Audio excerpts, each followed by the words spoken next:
panalo. Sa Abono Party List, paglilingkod sa mamamayan ay totoo. Sa Abono Party List, ipaglalaban ang tamang presyo ng inaling produkto. Sa Abono Party List, ipaglalaban ang tamang presyo ng mga alagang produkto. Kailangan natin ang abono. Party list para sa magsasakang Pilipino.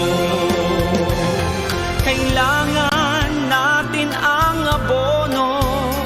Party list para sa mamamayang Pilipino.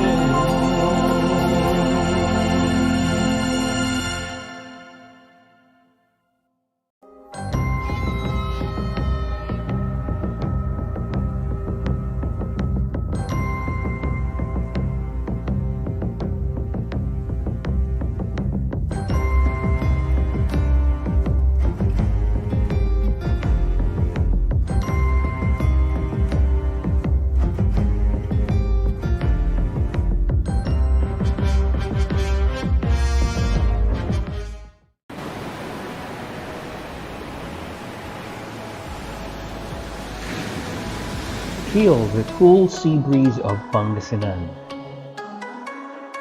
Relax, enjoy, and have fun at Amansinaya Beach Resort, your great escape as we go through this pandemic. Experience the sun, sand, sea in Pangasinan.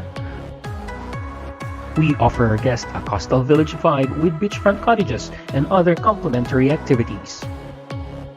Come and visit Amansinaya Beach Resort, located in Nibalu West, Nibalu Vidal, San Fabian, Pangasinan. For any inquiries or reservations, message us on our Facebook account, Amansinaya Beach Resort, or you can call or text 0917-508-0090 or 0917-508-0162. Amansinaya Beach Resort.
Sama-sama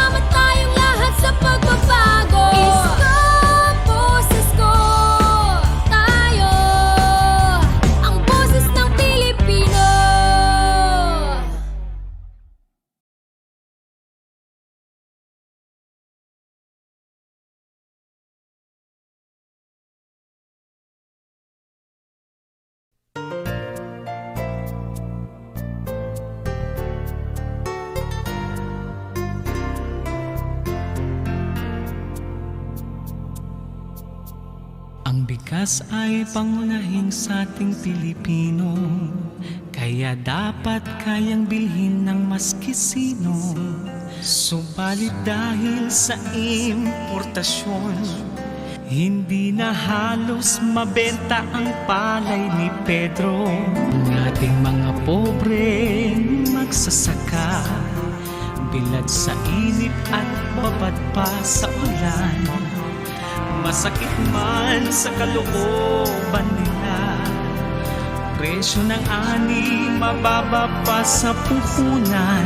Saan na Ano pang takdang oras ng ating pagsasama-samang muli sa Pangasinan Bilis Kilos. At siyempre, gaya po ng binabanggit ng ating palatuntunan, ang titulo ng ating palatuntunan, talagang dito kailangan ng bilis at dito kailangan ng kilos. Mga kaibigan, ang inyong lingkod, Action Ri Fernandez Ortolesa At alias ako Mr. po ang Ri. inyong lingkod, Action Jesse Perez. Yan. Okay. Parang kabayo kung gumalaw. Kung Mabilis, gumalaw, ha? kung sabihin parang kabayo kung sa mukha ka mo dahil malayo ka sa kabayo. Abono Party List ay narito kami para sa ganun. Ang mga abuso na kalaban ng abono ay aming mabigyan ng leksyon. Yan. Yes, Ano po? oo. Kaya tuloy-tuloy po tayo agad. Let's get down to brass tacks at once, Jesse. At siya nga pala, yung may mga nagreklamo pa kasi na ang dami rin nilang text sa hapon, hindi naman natin nabasa. Kahapon, di Oo. natin buksan yung text line natin. We're really sorry, hindi po nabuksan yung aming text line. Pero, siyempre, ang nabuksan pa kasi yung sa amin ni Jesse, yung cellphone namin. Okay. Yes, oo. Kaya, incidentally, kung gusto yung makatiyak, try to text me at 0943-56... Ulit, 0943-566-9867. Ayun, okay. Si Jess, bahala na siya. Di bale. Wag muna, hindi ko muna ibigay yung numero Uy, ko. mga sikreto, malihim ha. Kasi, Malihim. hindi, mahirap kasing magbasa eh. Alam mo na yung estado ko ha. Wow. Hi. Okay. Good morning nga pala sa isang magandang doktorang espesyalista sa mata. Uy, kinukwento mo kanina Doktora parang Manzano. na-imagine ko tuloy na isa Oo. siyang diwata. O Ang kaya Diyosa. ini-expect kong Doktora Manzano is medyo matured na. May edad na. Edad na. Yung pala, Oh. nagkasalubong na kami. Oh. Hindi ko pa alam na siya na yun. Akala ko estudyante pa lang. Ay, oo. Talagang bata kung ganun. Batang, Akala ganun mo na. estudyante. Yung description kong estudyante, ganun kabata si Doktora Manzano. Wow. Napapakinggan ko na yan sa mga eye center na ang kanilang pinagre-referan ng mga delikadong Wow, klaseng naman, problema is Doktora Manzano. Mm. Ilang eye center yan eh. I San see. Carlos, Ordaneta, dito dyan sa May Binmalay. And personally kanina, nag-meet kaming personal. Wow. Akala ko sa kanlang. Di tumibok ng bilis kilos ang puso mo. Yes, bilis kilos ang tibok ng puso ko dahil pinakaba niya ang aking dibdib. Wow. Sabi niya, you have to again undergo ganito, sabi niya. Sabi niya. Di para kang, ang damang-damang mo, para kang nasa Gloria, no? Hindi ata, magpapakuan na naman ako, angiogram, ang dami-dami. Ano ba yan? Fasting. Ano bang nangyari sa'yo kasi? Hindi, talagang ganun yun pagka, kasi noon hindi natin pinapansin yung ating, Ay, totoo yan. yung ating katawan, itong ating health. Mga kaibigan, dapat pansinin mo. Kung nagkasakit, medyo yun. masakit ng konti, Yun nga magkalanganin ka na. Saka- Patingin ka. Oo. Mahirap na eh. saka- Lalala, di ba? Yun Kung ang pababayaan mo. Yun nga ang sabi nga ng mga doktor na kaibigan natin diyan sa Region 1 Medical Center. Araw-araw yung check-up mo. Pangasinan Provincial Hospital din, ano? Pa na. Dapat inaano ko, dinidebate pa nga eh. Wow. Bakit mo i-insist yung herbal medicine? Ano naman, Sabi ko, pero okay naman daw yung herbal. Hindi naman masama, kaya lang. Kasi ang pinapakinggan ko at pinapanood at binabasa, yung mga payo ni Doc Willie Ong, ang ating vice. Oo. Okay naman daw yun. Pero iba rin yung gamot. Pati yung dapat mong Kasi para yung pinapayo dosage, mayroong dosage yung gamot natin eh. Yung herbal, baka kulang yung iniinom mo, nasusubra mo ng baso ng tubig yung iniinom mong herbal. Ganon paliwanag nila. Pero okay rin. Okay rin ang sinasabi ng mga doktor about herbal. Okay. Katulad ngayon, no? Oh. May mga nagre-recommenda ngayon na dahil halos maubusan ang parmasya sa Maynila ng mga gamot dahil nagkakaubusan ng mga gamot sa paracetamol, yung mga kailangan sa gamot na trangkaso, lagnat. May mga nag-a-advise ng alternative medicine which is okay naman daw. Sabi ni Doc Willie Ong nung mapakinggan ko kaninang madaling araw. Kaya lang, kailangan din yung gamot talaga. Okay. Halimbawa, itong pananakit ng lalamunan, pananakit ng lalamunan, sore throat. Meron siyang nire-recommendang pwedeng yung gawin. Yung, ano bang tawag dito, yung luya. Yung parang tsaang luya. Ang dami nagagamot ng luya, ano? Tapos may kalamansi. Huwag niyo nang dagdagan ng lemon, sabi niya, dahil nakaka-diabetes yung lemon. Yun lang, pure na luya at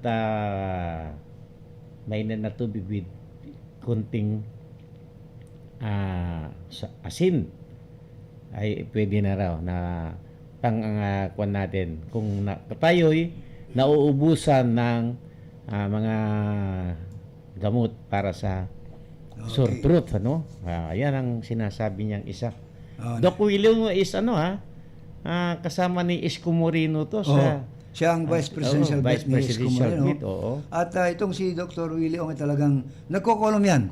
At yung mga advice niya, maraming nag-iipon sa mga columns niya dahil andun yung magandang advice. Yes, no? oo. Para siyang abono kung mag-advise din Yes, Itong oo. abono tungkol naman sa agriculture and industry, ang ganda ng mga advice niya. Pero itong si Willie Ong sa field niyang medicine, naku, okay na okay. Okay, so let's get down to brass tacks, Jesse. At may mga hangover pa yung mga nakapakinig kahapon kay Engineer Rosendo Sendongso. Meron pa at ang kanyang mga sinabi kahapon na ikinamulat na ang mata ng maraming tagapakinig natin. Yeah. Actually, may mga nagtanong hindi naman daw nabasa kasi hindi natin nabukusan itong ano natin. Pero tulad nung isa, ang sabi niya, may mga paraan pala, sir, ng mga problema sa agrikultura. Sabi nga niya, dapat daw maging madalas na kausapin at sangguniin si Sendongso. Dahil he is very authoritative, sabi nung kausap ko, at yung mga sinabi niya, yung iba, sabi niya, eye-openers daw. Noon lang daw niya napakinggan. At siyempre, at siya rin, itong kausap ko ilang grupo sila payag sila na maging guest uli si Kasendong, ano? At sino man, sabi nila, i-guest niyo sa program niyo na nagmamalasakit sa agrikultura sa Pangasinan. Yes, at hindi lamang abono yan, meron pa rin siyang ibang grupo yung Sinag. Yung Sinag, talagang sila rin ang lumalaban diyan sa mga pagmamanipula ng mga agri-products. Tignan mo lang itong nangyari nung halos 400 pesos per kilo